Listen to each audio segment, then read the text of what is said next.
Hello दोस्तों, आज हम बाल विकास की थ्योरी के बारे में चर्चा करेंगे। बाल्यकाल मानव जीवन की अत्यंत महत्वपूर्ण अवस्था है। यह विकास काल भावी जीवन की आधारशिला प्रस्तुत करता है।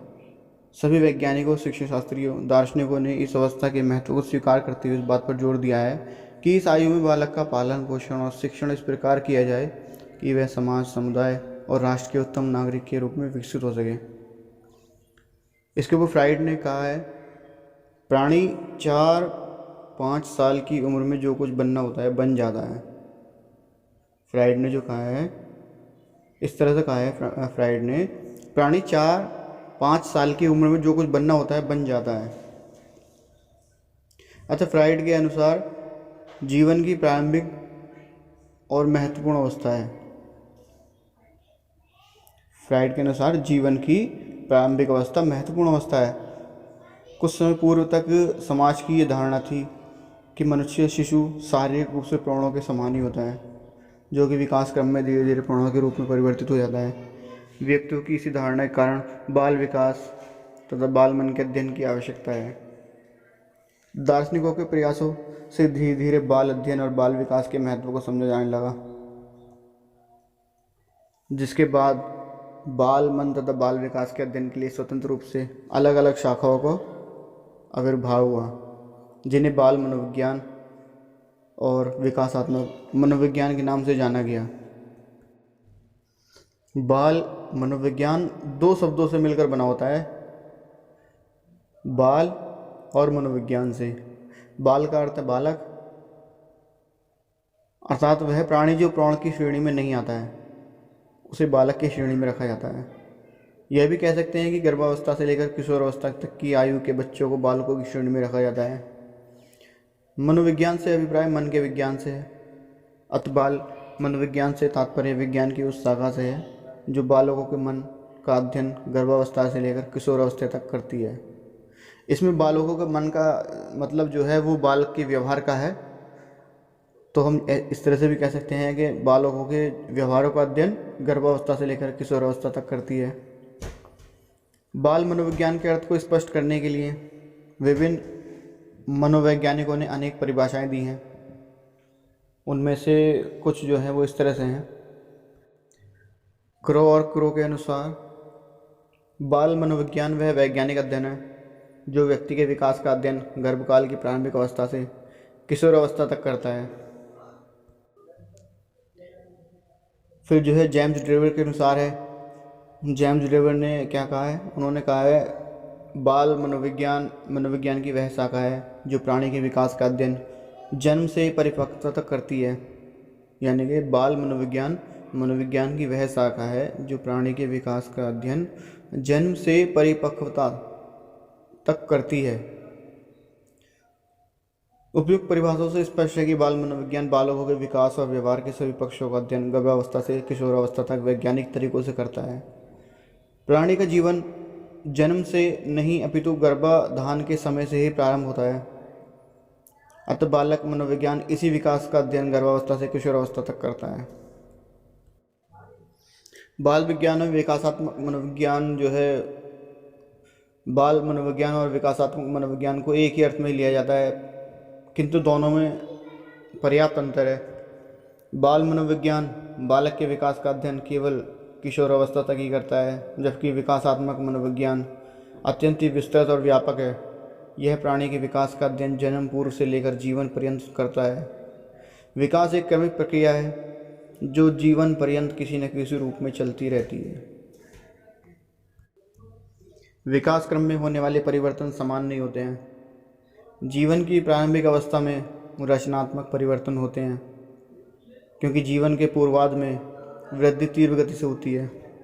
जीवन के उत्तरार्ध में विनाशात्मक परिवर्तन होते हैं। रचनात्मक परिवर्तन प्राणी में परिपक्वता तक लाते हैं। जो रचनात्मक परिवर्तन होते हैं प्राणी में परिपक्वता लाते हैं, और विनाशात्मक परिवर्तन प्राणी को वृद्धावस्था की ओर ले जाते हैं। जीवन के उत्तरार्ध में विनाशात्मक परिवर्तन होते हैं। बाल मनोविज्ञान केवल बाल्यकाल में होने वाले रचनात्मक परिवर्तनों का ही अध्ययन करता है, जबकि विकासात्मक मनोविज्ञान एक व्यापक प्रत्यय है जो प्राणी की विकास की विभिन्न शारीरिक और मानसिक दशाओं और परिवर्तनों का अध्ययन गर्भाधान से लेकर वृद्धावस्था तक करता है। आइए बाल मनोविज्ञान और विकासात्मक मनोविज्ञान में अंतर देखते हैं। विकासात्मक मनोविज्ञान बाल मनोविज्ञान की एक शाखा है, किंतु दोनों के उद्देश्य, कार्य क्षेत्र और दृष्टिकोण में पर्याप्त अंतर है। इस अंतर को निम्न आधार पर समझा जा सकता है। इसमें पहला है आपका क्षेत्र में अंतर। विकासात्मक मनोविज्ञान का क्षेत्र अत्यंत व्यापक व विस्तृत है। यह बाल मनोविज्ञान का विस्तृत है, क्योंकि ये प्राणी के विकास का अध्ययन जन्म पूर्व से लेकर वृद्धावस्था तक करता है। यह संपूर्ण जीव के विकास से संबंधित है। इसके विपरीत बाल मनोविज्ञान का क्षेत्र केवल किशोरावस्था तक ही सीमित है। विकासात्मक मनोविज्ञान के क्षेत्र की व्यापकता इस बात से भी ज्ञात होती है कि विकासात्मक मनोविज्ञान प्राणी के विकास क्रम में होने वाले रचनात्मक और विनाशात्मक दोनों ही प्रकार के परिवर्तनों का अध्ययन करता है, जबकि बाल मनोविज्ञान केवल बालकों के रचनात्मक परिवर्तनों का ही अध्ययन करता है। इसमें कहने का मतलब है, जो विकासात्मक मनोविज्ञान है तो प्राणी के विकास के क्रम में होने वाले जो रचनात्मक तथा जो उसको विनाश की तरफ ले जा रहे हैं, तो दोनों प्रकार के परिवर्तनों का अध्ययन होता है इसके अंदर। और जबकि बाल मनोविज्ञान केवल जो बालकों के रचनात्मक परिवर्तनों का ही अध्ययन करता है। अब इसके उद्देश्य के बारे में देख लीजिए। बाल मनोविज्ञान का मुख्य उद्देश्य बालक के मन के व्यवहारों को समझना है। बाल मनोविज्ञान का जो मुख्य उद्देश्य है, जो बालक के मन के व्यवहार जो है उनको समझना है। इस प्रकार के अध्ययन से शैक्षिक निर्देशन में सहायता मिलती है। इसके विपरीत विकासात्मक मनोविज्ञान का उद्देश्य बालक के भूत और भविष्य को उनके वर्तमान से जोड़ना है। इस कारण विकासात्मक मनोविज्ञान विकास की सभी अवस्थाओं का अध्ययन होता है। इसका प्रमुख उद्देश्य प्राणी की क्षमताओं के विकास की गति दिशा निर्धारित करना है। यानी कि विकासात्मक मनोविज्ञान जो है उसमें प्राणी से जुड़ी हुई समस्त घटनाओं का विश्लेषण किया जाता है और उसका अध्ययन किया जाता है, और भूतकाल से लेकर भविष्यकाल की सारी घटनाओं को जो है वर्तमान से जोड़ने की कोशिश की जाती है। अगला है आपका दृष्टिकोण में अंतर। बाल मनोविज्ञान बालक की क्षमताओं का अध्ययन करता है। वो ये जानने का प्रयास करता है कि बालक के अंदर कौन कौन सी क्षमताएं विद्यमान हैं, उनके व्यवहार प्रवणों से किस प्रकार भिन्न है। विकासात्मक मनोविज्ञान बालक की क्षमताओं के विकास के अध्ययन पर बल देता है, जिसके आधार पर आज के बालक को कल के लिए प्रवणता प्राप्त हो सके। इस प्रकार उपयुक्त विवरण से बाल मनोविज्ञान और विकासात्मक मनोविज्ञान में पर्याप्त अंतर दिखाई देता है। अब बाल विकास के अर्थ के बारे में चर्चा करते हैं। बाल विकास से तात्पर्य बालकों के सर्वांगीण विकास से है। बाल विकास का अध्ययन करने के लिए विकासात्मक मनोविज्ञान की एक अलग शाखा बनाई गई, जो बालकों के व्यवहारों का अध्ययन गर्भावस्था से लेकर मृत्यु पर्यंत करती है, परंतु वर्तमान समय में इसे बाल विकास में परिवर्तित कर दिया गया, क्योंकि बाल मनोविज्ञान में केवल बालकों के व्यवहारों का अध्ययन किया जाता है, जबकि बाल विकास के अंतर्गत उन सभी तथ्यों का अध्ययन किया जाता है जो बालकों के व्यवहारों को एक निर्धारित दिशा प्रदान कर विकास में सहायता प्रदान करते हैं। इस क्रम में हरलॉक ने कहा है कि बाल मनोविज्ञान का नाम बाल विकास इसलिए बदला गया क्योंकि अब बालक के विकास के समस्त पहलुओं पर ध्यान केंद्रित किया जाता है, किसी एक पक्ष पर नहीं। बाल विकास की परिभाषाएं इस तरह से और भी हैं, यानी कि बाल विकास के संबंध में अनेक विद्वानों ने अलग अलग परिभाषाएं भी दी हैं। इसमें जैसे क्रो ने कहा है, बाल विकास वह विज्ञान है जो बालक के व्यवहार का अध्ययन गर्भावस्था से मृत्यु पर्यंत तक करता है। क्रो ने बाल विकास के संबंध में कहा है, बाल विकास वह विज्ञान है जो बालक के व्यवहार का अध्ययन गर्भावस्था से मृत्यु पर्यंत करता है। इस संबंध में डार्विन ने कहा है, बाल विकास व्यवहारों का वह विज्ञान है जो बालक के व्यवहार का अध्ययन गर्भावस्था से मृत्यु पर्यंत तक करता है। डार्विन ने कहा है बाल विकास व्यवहारों का वह अध्ययन है, बाल विकास व्यवहारों का वह विज्ञान है जो बालक के व्यवहार का अध्ययन गर्भावस्था से मृत्यु पर्यंत तक करता है। डार्विन ने जो कहा है वो इस तरह से कहा है, बाल विकास व्यवहारों का वह विज्ञान है जो बालक के व्यवहार का अध्ययन गर्भावस्था से मृत्यु पर्यंत तक करता है।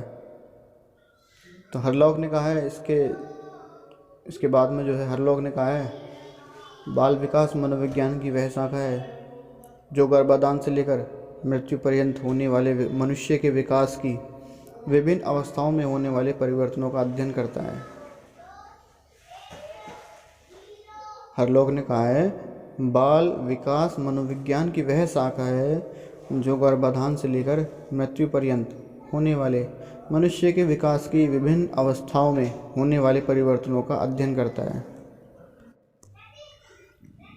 इस प्रकार इन परिभाषाओं से स्पष्ट होता है कि बाल विकास बाल मनोविज्ञान की ही एक शाखा है जो बालकों के विकास व्यवहार विकास को प्रभावित करने वाले विभिन्न तत्वों का अध्ययन करती है।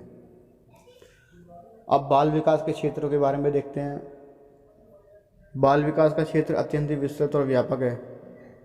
यह बालक के विकास के सभी आयामों, स्वरूपों, असामान्यताओं, शारीरिक व मानसिक परिवर्तनों तथा उनको प्रभावित करने वाले तत्वों जैसे परिपक्वता और शिक्षण, वंशानुक्रम, वातावरण आदि सभी को अध्ययन करता है। बाल विकास के क्षेत्र में निम्नलिखित बातों को सम्मिलित किया जाता है, जैसे कि इसमें है आपका बाल विकास की विभिन्न अवस्थाओं का अध्ययन। प्राणी के जीवन प्रसार में अनेक अवस्थाएं होती हैं, जैसे गर्भकालीन अवस्था, शैशवावस्था, बचपनावस्था, बाल्यावस्था, वह संधि और किशोरावस्था। बाल विकास केवल बाल्यावस्था का ही अध्ययन नहीं करता, अपितु विकास क्रम की सभी अवस्थाओं के शारीरिक, मानसिक और सामाजिक, संवेगात्मक, बौद्धिक और सभी पहलुओं का अध्ययन करता है। विकास क्रम की प्रत्येक अवस्था अपनी एक अलग विशेषता रखती है। प्रत्येक अवस्था में पहुंचने पर बालक की शारीरिक और मानसिक क्रियाओं का स्वरूप बदल जाता है, क्योंकि नित्य नई परिस्थितियों के साथ समायोजन करने के लिए बालक अपने व्यवहार प्रतिमानों में परिवर्तन कर लेता है। अगला है आपका बाल विकास के विभिन्न पहलुओं का अध्ययन। बाल विकास बालक के किसी एक ही क्षेत्र से संबंधित नहीं होता है। इसके अंतर्गत विकास के विभिन्न पहलू जैसे शारीरिक विकास हो गया, आपका मानसिक विकास हो गया, संवेगात्मक विकास हो गया, सामाजिक विकास, क्रियात्मक विकास, भाषा का विकास, नैतिक विकास और चारित्रिक विकास और व्यक्तित्व विकास सभी का जो है विस्तार पूर्वक अध्ययन किया जाता है। और इसके आगे पढ़ते हैं फिर हम बाल विकास को प्रभावित करने वाले तत्वों का अध्ययन।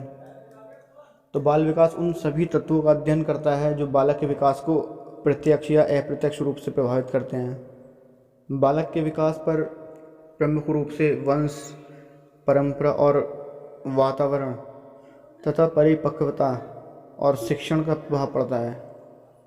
बाल विकास की प्रक्रिया में इन तत्वों के कारण बालक का व्यक्तित्व एक विशेष रूप ग्रहण करता है। वंश परंपरा बालकों को गर्भाधान के समय ही उनके माता पिता तथा पूर्वजों के विभिन्न शारीरिक व मानसिक गुण, योग्यताएं व क्षमताएं प्रदान कर देती है, जिनका प्रभाव जन्म के बाद आजीवन बालक के विकास के विभिन्न पहलुओं पर पड़ता है। जन्म के बाद जो तत्व बालक के विकास को प्रभावित करते हैं वे सभी वातावरणीय होते हैं। वातावरणीय तत्व भी प्रत्यक्ष और अप्रत्यक्ष रूप से निरंतर बालक के विकास को विभिन्न रूपों में प्रभावित करते हैं। परिपक्वता और शिक्षण भी बाल विकास पर अपना अत्यधिक प्रभाव डालते हैं। परिपक्वता आंतरिक होती है और शिक्षण बाह्य वातावरण से प्राप्त होता है। बालक के समुचित विकास के लिए दोनों का होना अत्यंत आवश्यक होता है। इस प्रकार बाल विकास बालकों के विकास का अध्ययन करते समय विकास को प्रभावित करने वाले सभी तत्वों का भी अध्ययन करता है। अब बालकों की असमानताओं का अध्ययन भी होता है इसके अंदर। बाल विकास के अंतर्गत केवल सामान्य बालकों का ही विकास का ही अध्ययन नहीं होता है, इसमें बालकों के जीवन विकास क्रम में होने वाली असामान्यताओं और विकृतियों का भी अध्ययन किया जाता है। जैसे मान लो अगर किसी बालक के साथ कोई दुर्घटना हो जाती है या उसके अंदर कोई अक्षमता होती है तो उस चीज़ का भी अध्ययन इसके साथ किया जाता है। बाल विकास असंतुलित व्यवहारों, मानसिक विकारों, बौद्धिक दुर्बलताओं और बाल अपराधों के कारणों को जानने का प्रयास करता है और निराकरण हेतु उपाय भी बताता है। इसके अंदर मानसिक स्वास्थ्य विज्ञान का अध्ययन भी होता है। बाल विकास केवल मानसिक दुर्बलता और रोगों का ही अध्ययन नहीं करता है, बल्कि विभिन्न मनोवैज्ञानिक तरीकों से उनके उपचार भी प्रस्तुत करता है। मनोचिकित्सा बाल मनोविज्ञान और बाल विकास की ही देन है। अगला है आपका बाल व्यवहारों और अंत्यक्रियाओं का अध्ययन। मनुष्य गतिशील व सामाजिक प्राणी है। विभिन्न आयु स्तरों पर वह अपने समायोजन के लिए अपने संपर्क में आने वाले व्यक्तियों जैसे परिवार के लोग, पड़ोसी, अध्यापक, खेल के साथी और समाज के सभी परिचितों के साथ अंत्यक्रियाएं करता रहता है। बाल विकास की विभिन्न अवस्थाओं में होने वाली बालक की विभिन्न अंत्यक्रियाओं का अध्ययन कर यह जानने का प्रयास करता है कि ये क्रियाएं कौन सी हैं और इनसे बालकों के व्यवहार में क्या परिवर्तन होते हैं। ये परिवर्तन समायोजन में सहायक हैं या बाधक हैं। बालक के समुचित विकास तथा समायोजन के लिए ये अंत्यक्रियाएं आवश्यक हैं।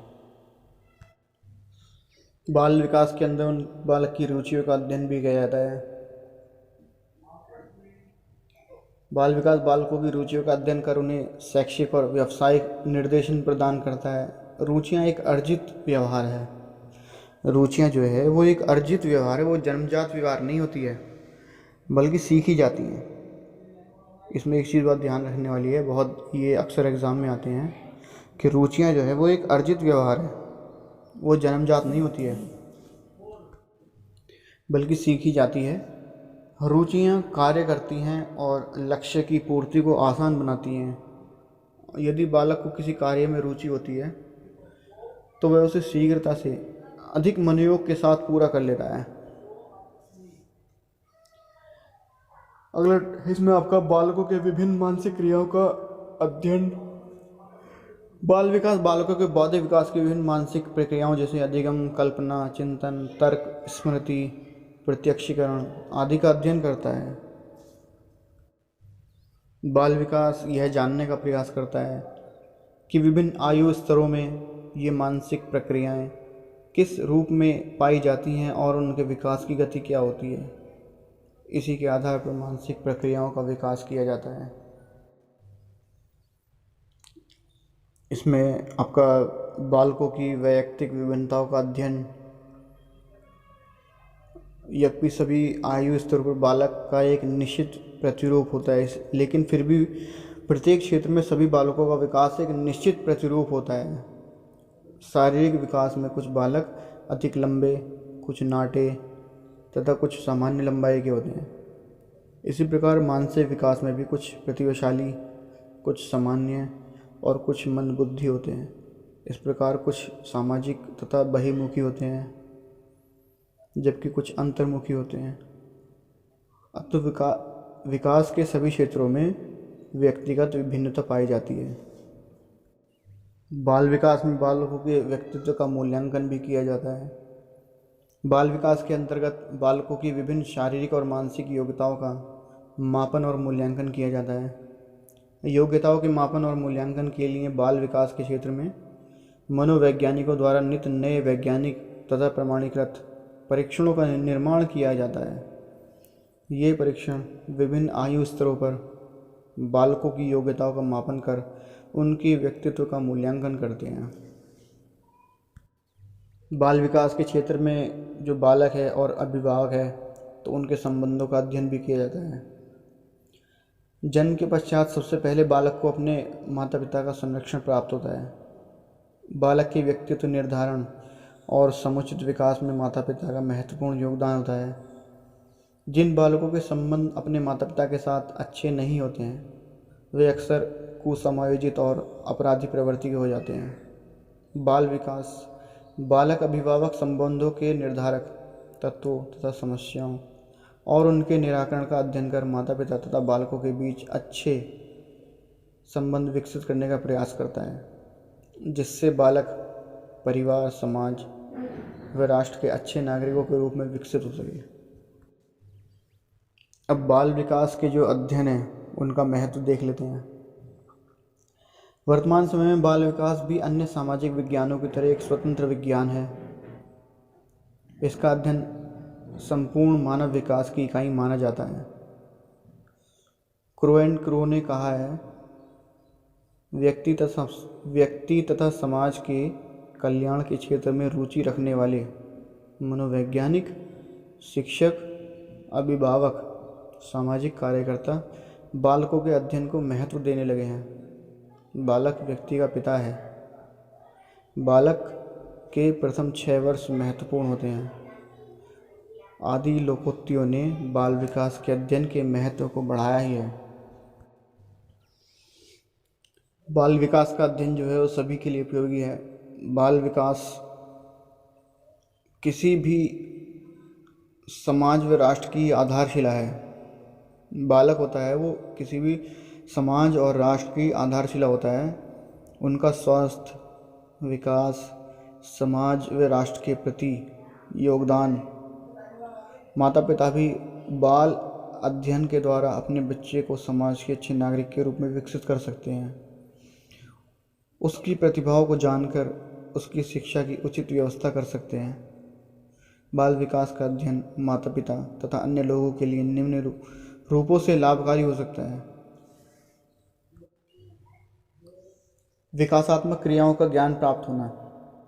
विकास की प्रक्रिया के दौरान प्रत्येक बालक किसी विशिष्ट आयु में कुछ विशिष्ट गुण प्रदर्शित करता है, जो उससे पूर्व या बाद की अवस्थाओं में या तो होते ही नहीं या यदि होते भी हैं तो सामान्य होते हैं, विशिष्ट नहीं होते। इन्हीं विशिष्ट गुणों को विकासात्मक क्रियाएं कहा जाता है। इन विकासात्मक क्रियाओं के आधार पर बालक के विकास की भविष्यवाणी की जा सकती है और विकासात्मक क्रियाओं के अनुसार उन गुणों को विकसित करने के लिए साधन व सुविधाएं बालक को प्रदान की जा सकती हैं। जैसे जन्म के बाद 1 से 12 माह की आयु में बालक चलने की क्रियाएं करने लगता है। 3 से 4 माह में भाषा विकास होने लगता है। आदि सभी क्रियाएं अवस्था विशेष की विकासात्मक क्रियाएं हैं। इसी क्रम में बालक के विकास से संबंधित कई क्रियाएं हैं, जैसे बाल पोषण विधियों का ज्ञान होना है और आपका फिर व्यक्ति विभिन्नताओं की जानकारी प्राप्त होना है। विकास की अवस्थाओं का ज्ञान है, फिर आपका बालकों के प्रशिक्षण है और उनकी शिक्षा में उपयोगी। बालकों के व्यक्तित्व निर्माण में सहायता, बालकों के व्यवहारों को नियंत्रित करने में सहायता और बालक के स्वभाव को समझना, बालक के विकास के संबंध में पूर्वानुमान। जैसे कि एक कहावत भी आपने सुनी होगी, पूत के पाँव पालने में ही दिखाई देते हैं। परिवार और समाज की सुख समृद्धि में सहायक। इसमें बाल विकास का अध्ययन बालकों का ही सर्वांगीण विकास नहीं होता है। बाल विकास का अध्ययन जो होता है वो केवल बालकों का ही सर्वांगीण विकास नहीं होता है, बालकों के उचित विकास द्वारा परिवार और समाज की शांति और सुख समृद्धि में सहायता प्रदान करता है। क्योंकि आज का बालक ही भविष्य का पिता और राष्ट्र निर्माता है। बालक का मन एक कच्ची मिट्टी के घड़े के समान होता है। तो इसलिए यह कहा जा सकता है कि अध्यापक और अभिभावक बच्चों की सफलता के लिए उन्हें विकास के बारे में पता होना चाहिए, जिससे यह ज्ञात हो सके कि बालक कैसे विकसित हो रहा है। यदि इसका प्रयोग नहीं होता है तो बालक का विकास ही बालक की प्रकृति में बाधक होता है। बाल विकास के संबंध में प्रचलित कुछ भ्रांतियाँ और परंपरागत विश्वास भी हैं, जैसे कि 20वीं शताब्दी में बाल विकास विषय का अत्यधिक विकास हुआ है, फिर भी वर्तमान समय में बालकों और उनके विकास के संबंध में कुछ ऐसी भ्रांतियाँ और परंपरागत विश्वास हैं जो बालकों को प्रभावित करते हैं। ये भ्रांतियाँ केवल ग्रामीण और अनपढ़ लोगों में ही नहीं बल्कि शहरी और पढ़े लिखे माता पिता और अभिभावकों में भी हैं।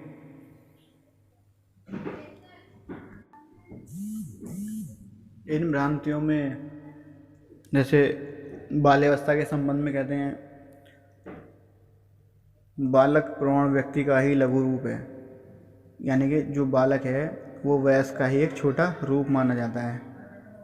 कहते हैं ना, बालक ही प्रौढ़ बनता है। उसके बाद बालकों के जन्म के संबंध में है, जैसे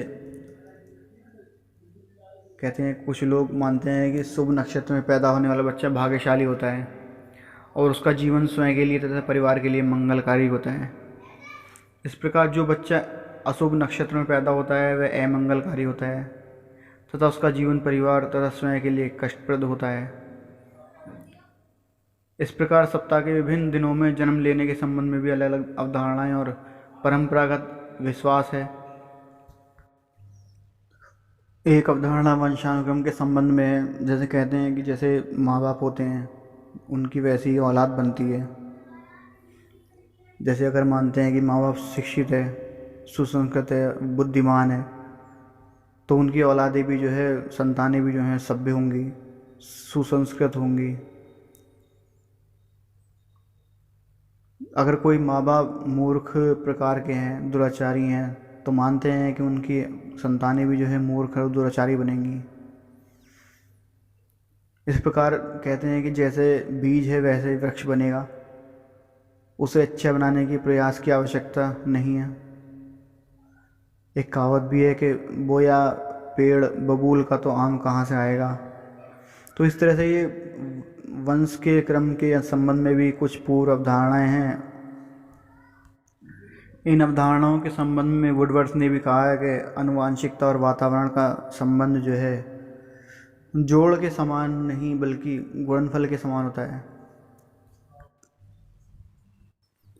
इसके ऊपर गैरेट ने भी कहा है, इससे अधिक निश्चित बात और कोई नहीं है कि आनुवांशिकता और वातावरण एक दूसरे को सहयोग देने वाले प्रभाव हैं और दोनों ही बालक की सफलता के लिए अनिवार्य हैं। अब जैसे गर्भकाल के ऊपर भी कुछ भ्रांतियां हैं। कुछ लोग मानते हैं कि गर्भावस्था के दौरान जैसे माँ अगर भोजन के बारे में या परंपरागत उपचार के बारे में, झाड़ फूँक आदि जो सामाजिक रीति हैं उनके ऊपर भी जो है गर्भस्थ शिशु को विकास को प्रभावित करती हैं, ऐसी कुछ अवधारणाएं होती हैं। जैसे कुछ लोग मानते हैं कि यदि खट्टा और चटपटा खाती हैं तो बेटा होगा। तो इस अवधारणा से घर के सदस्य गर्भवती स्त्री की देखभाल करते हैं। प्रत्येक व्यक्ति अधिकांश पुत्र की कामना करता है, अतः वे उस स्त्री की अधिक देखभाल करते हैं जिससे वह संकेत मिलते हैं कि पुत्र की प्राप्ति होगी। परिवार के सदस्यों के इस प्रकार के व्यवहार का प्रभाव गर्भवती की मानसिक दशा पर पड़ता है, जिससे गर्भस्थ शिशु का विकास प्रभावित होता है। जबकि वास्तविकता ये होती है, बेटा और बेटी दोनों ही समान रूप से महत्वशाली और समान क्षमताओं से युक्त होते हैं। इसके बारे में मनोवैज्ञानिक हैं कॉट, डगलस, स्मिथ और बैगिन के शब्दों में उन्होंने अपने विचारों में कहा है, इस संसार में पैदा होने वाला प्रत्येक बालक भगवान का एक नया विचार है तथा सदैव तरोताज़ा रहने तथा चमकने वाली संभावना है। समाज के अंदर स्त्री और पुरुष को लेकर भी एक भेदभाव वाली जो है अवस्था है।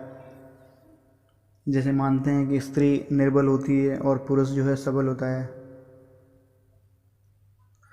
कुछ लोग मानते हैं कि पुत्र जो है माता पिता को मोक्ष की प्राप्ति कराएगा। तो धर्म के अनुसार भी मानते हैं कि बालिकाओं की तुलना में बालकों को अधिक महत्व दिया जाता है। कुछ स्थानों पर तो पुत्री के जन्म को अशुभ माना जाता है और जन्म के बाद उनको गला दबाकर मार दिया जाता है। जो माता पिता बालक और बालिकाओं में भेद मानते हैं वो बालकों को अधिक सुविधाएं और लाड प्यार देते हैं और बालिकाओं को कम।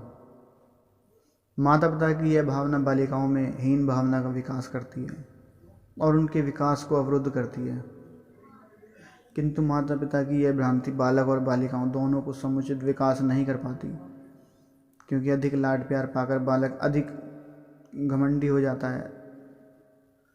फ्रॉबेल का मानना है कि बालक स्वयं विकासोन्मुख होने वाला मानव पौधा है, अतः बालकों के सर्वांगीण विकास के लिए आवश्यक है कि उनके पालन पोषण में यौन विभेद ना किया जाए।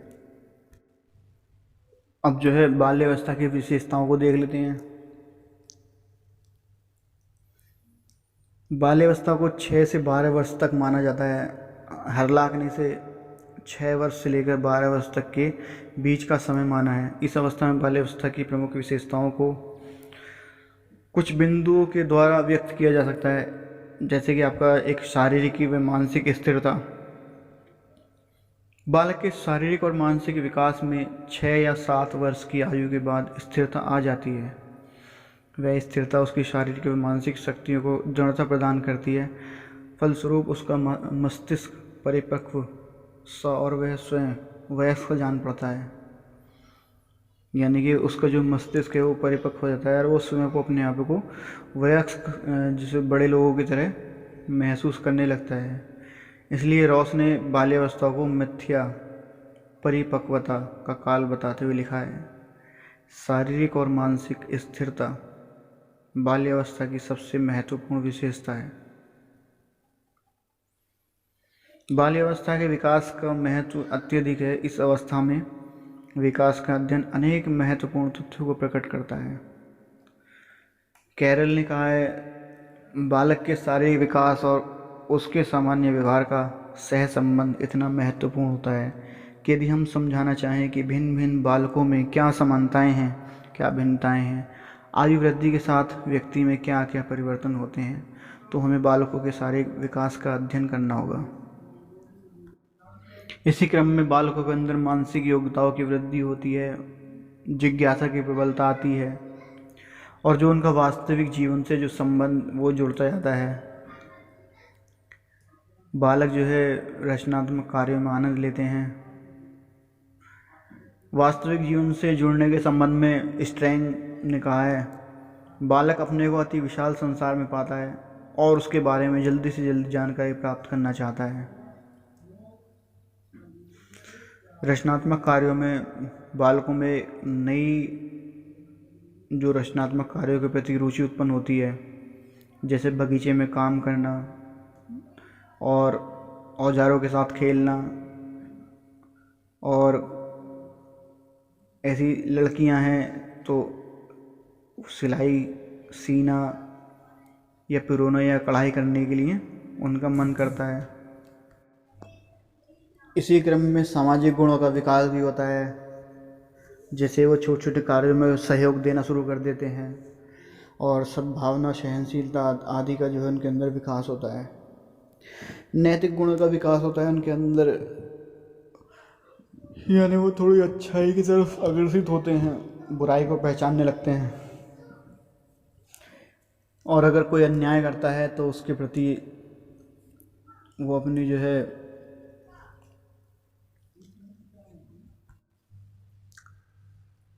तार्किक व्यवहार पैदा करते हैं। इसके बाद फिर बहिर्मुखी व्यक्तित्व का विकास होना शुरू हो जाता है। संवेगों का दमन व प्रदर्शन, इस अवस्था में जब बच्चे को कोई चीज़ की अगर मान लो उसका दिल कर रहा है और माँ बापों ने या किसी ने उससे मना कर दिया, जो उसके परिवार के लोग हैं, तो वो अपनी जो है उस इच्छा को जो है दबाने की कोशिश करना शुरू कर देता है और उससे आगे है फिर संग्रह करने की प्रवृत्ति, यानी कि बच्चा जो है कुछ जो है चीज़ें जो उनकी मनपसंद होती हैं, जो उसकी ज़रूरत के हिसाब से होती है, उनको संग्रह करना भी इकट्ठा करना शुरू कर देता है। और इस अवस्था में एक भ्रमण की प्रवृत्ति भी जो है पैदा हो जाती है, मतलब उसका कोई उद्देश्य नहीं होता उस अवस्था में, लेकिन उसका मन करता है, उसके घूमने का मन करता है इस तरह से। और एक काम की प्रवृत्ति की न्यूनता, यानी बालक में काम प्रवृत्ति की न्यूनता होती है। वह अपना अधिकांश समय मिलने जुलने, खेलने कूदने और पढ़ने लिखने में व्यतीत करता है। वो बहुत ही कम अवसरों में अपनी काम प्रवृत्ति का प्रदर्शन कर पाता है। सामूहिक प्रवृत्ति की प्रबलता, बालक में सामूहिक प्रवृत्ति बहुत प्रबल होती है। वो अपना अधिक से अधिक समय दूसरे बालकों के साथ व्यवहार व्यतीत करने का प्रयास करता है। रॉस के अनुसार बालक प्राय अनिवार्य रूप से किसी न किसी समूह का सदस्य हो जाता है, जो अच्छे खेलने और ऐसे कार्य करने के लिए नियमित रूप से एकत्र होता है जिनके बारे में बड़ी आयु के लोगों को कुछ भी नहीं बताया जाता है। सामूहिक खेलों में रुचि पैदा हो जाती है उसकी, और रुचियों में परिवर्तन शुरू हो जाता है। इस तरह से मतलब काफ़ी उसके अंदर गुण पैदा हो जाते हैं। अब देखते हैं बाल्यावस्था में शिक्षा का स्वरूप जो है।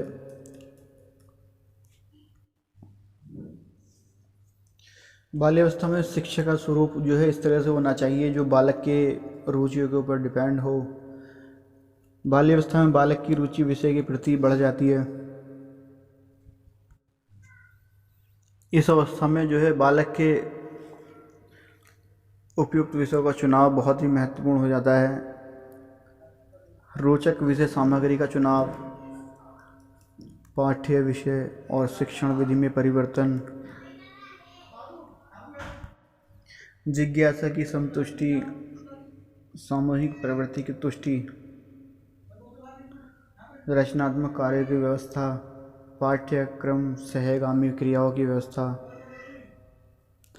पर्यटन और स्काउटिंग की व्यवस्था, संचय प्रवृत्ति के प्रोत्साहन, संवेगों के प्रदर्शन का अवसर, सामाजिक गुणों का विकास, नैतिक शिक्षा, क्रिया खेलकूद द्वारा शिक्षा, प्रेम और सहानुभूति पर आधारित शिक्षा। तो इन चीज़ों पर ध्यान देने की बहुत ज़रूरत है बाल्यावस्था में। जॉन्स और सिम्पसन ने लिखा है कि शैक्षिक दृष्टिकोण से जीवन चक्र में बाल्यावस्था से अधिक महत्वपूर्ण और कोई अवस्था नहीं है। जो अध्यापक इस अवस्था में बालकों को शिक्षा देते हैं उन्हें बालकों का, उनकी आधारभूत आवश्यकताओं का, उनकी समस्याओं का और उन परिस्थितियों का पूर्व ज्ञान होना चाहिए जो उनके व्यवहार को रूपांतरित और परिवर्तित करती हैं। मनोवैज्ञानिक बाल्यावस्था को शैक्षिक दृष्टिकोण से विशेष महत्व देते हैं। इस अवस्था में शिक्षा का यथार्थवादी स्वरूप जो उनकी आवश्यकता, प्रकृति तथा मूल प्रवृत्तियों के शोधन पर आधारित हो, वह बालकों के मूलभूत गुणों को विकसित करने और उन्हें स्वस्थ सजग नागरिक बनाने की दिशा में महत्वपूर्ण भूमिका का निर्वहन करता है।